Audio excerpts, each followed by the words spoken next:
All right. You all know what a drag queen is? Yeah? All right. Well, I'm here to tell you that I spent the better part of my 20s and early 30s performing as a drag king named Jake Wakeman at a bar just up the street from here. But let's go back and start from the beginning. I was born in Portsmouth, Ohio in 1970 to parents from the opposite sides of the tracks. My mom was an only child who grew up on the hilltop and always had some extra money in her pocket.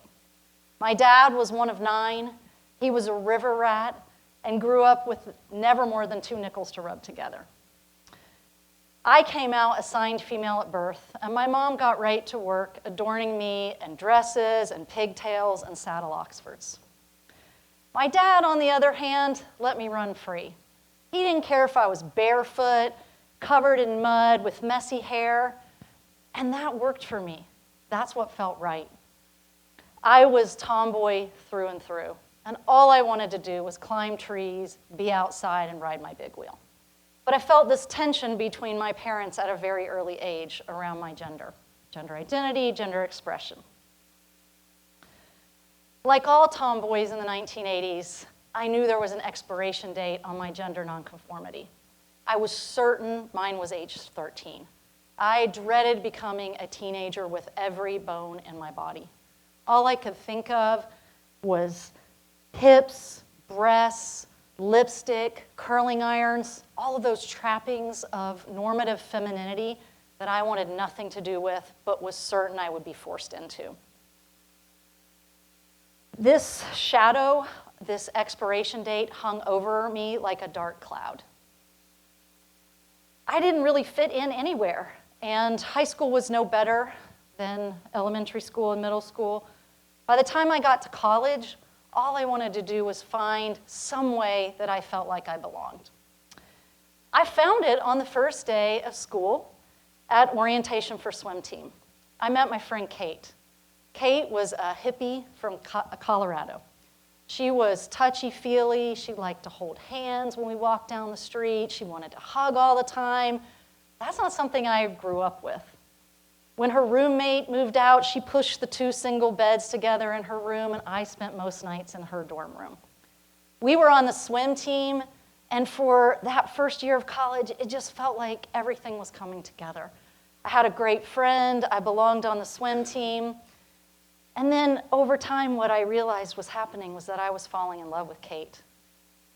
And I realized, because it was very clear in that era, that college athletics in the 1980s and early 90s was not a safe place for me to be my authentic self. So I quit. By the time graduation came, I could think of nothing more than just getting as far away as possible. I wanted to come to terms with my sexual orientation. So I wandered. I went to Europe for a year. I moved back to Athens, my college town. I had come to terms with who I was as a lesbian, but I hadn't made any friends yet. I was disconnected. All of that changed when I moved to Columbus, Ohio. And with somebody who I met within days of moving here, in my half-double, just up the street from here, when she grabbed me and took me down the street to this place called Summit Station. That's what the sign said out front, but I learned quickly nobody called it that. We all called it Jack's. And from the moment I opened that creaky front door and stepped inside, I knew there was something magical about this place. I felt like I belonged. I joined the flag football team. I played softball 2, 3, 4 nights a week. Remember, I'm a lesbian. I shot pool. I sang karaoke. I made friends. We traveled around the country together. I went to grad school. I came right down the street to Ohio State and studied women's studies. I came into my feminist consciousness while I was here. And with that same lesbian that dragged me down to the bar, we started this event called Fast Friday. So let me take you back to 1996. It's September, hot outside. We have decided that the options available to us in the lesbian community for nightlife are just not filling our bucket. So we plan this event, we flyer all over the city, We put flyers on cars and any place we saw a rainbow sticker. And the bar that normally has 30 people sitting in it on a Friday night is now packed. There's a line out the front door and around the corner. It's hot outside and it's hotter inside. And what you have in there is this collection of ragtag lesbians, all of whom are a little center or left of center of masculinity, all of whom have been told most of their lives that they can't be female and masculine. And so we get up on the stage and put on sideburns and goatees and mustaches and scour the thrift stores of Columbus looking for suits and ties and all of the things that connote masculinity. And then His Kings, a drag king troupe, is formed. So, you know the drag queen thing, just flop it over, right? So we were females performing masculinity on stage. The dollar bills went flying. The smoke in the room from the cigarettes, everything was energetic and alive. And then we took that energy and started traveling around the Midwest and beyond, deconstructing gender norms everywhere we went, building the community that we needed. And along the way, what happened for me was that I was coming into my authentic self. And in that way, that bar saved my life.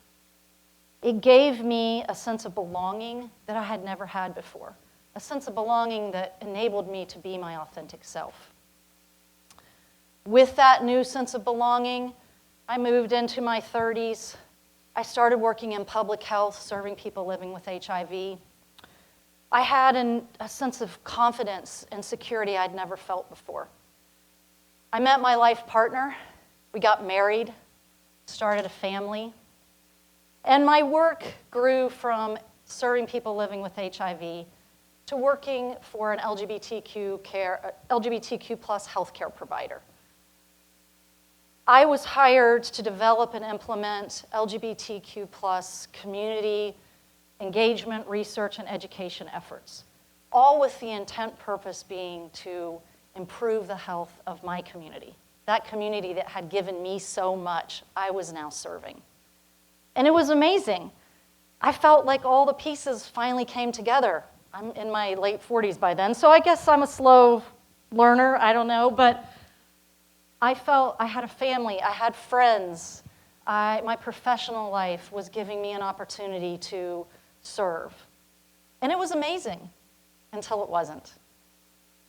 And this place that I felt like I belonged was revealed to be as racist, sexist, misogynist, and all the other isms as so many employers.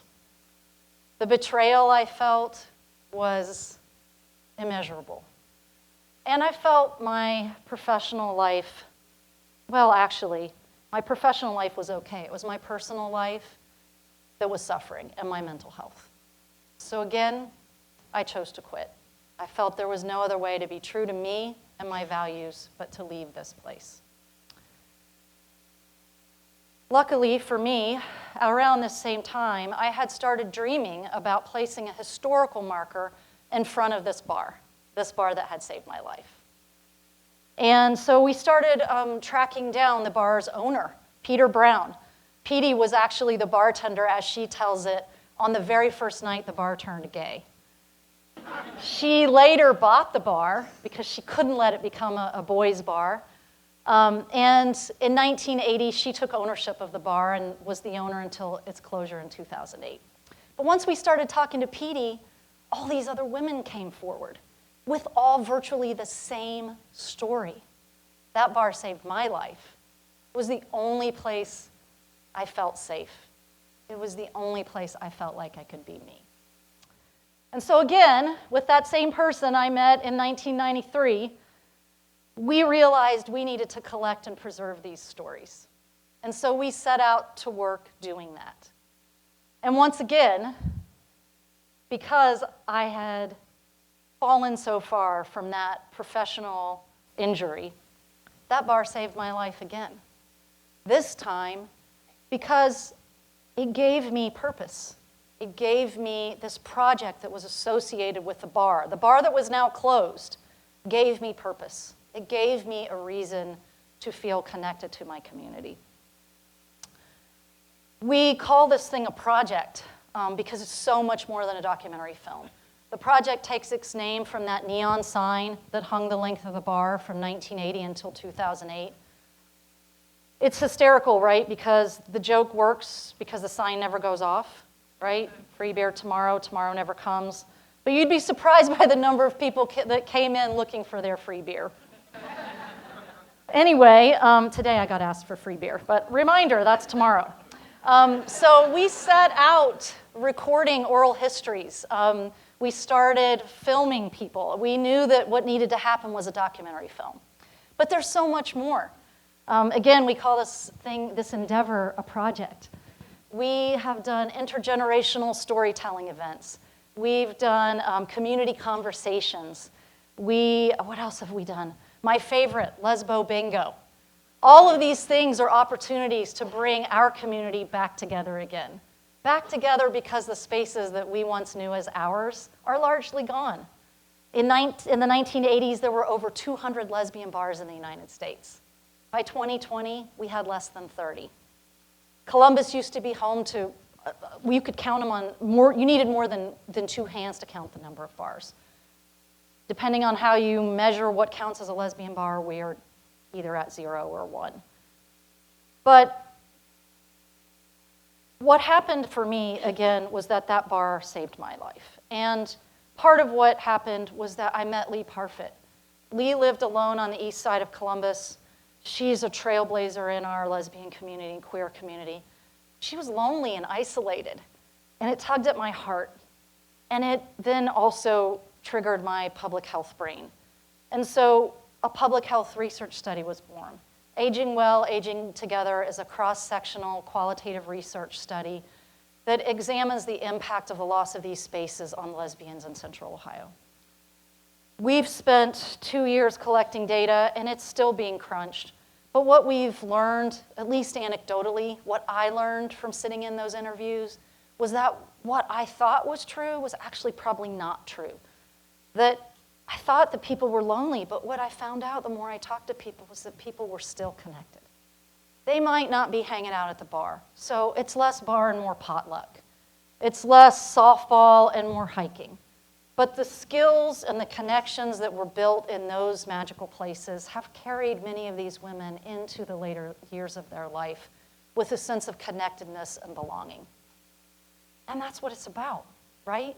So that bar saved my life twice, but we kind of all know it wasn't the bar, right? So what I want to ask you is, what will save your life? What is the thing that will give you that sense of belonging and community that makes it all worthwhile? It could be curling, it could be playing pickleball, but you'll figure it out. That is what matters more than anything. Thank you.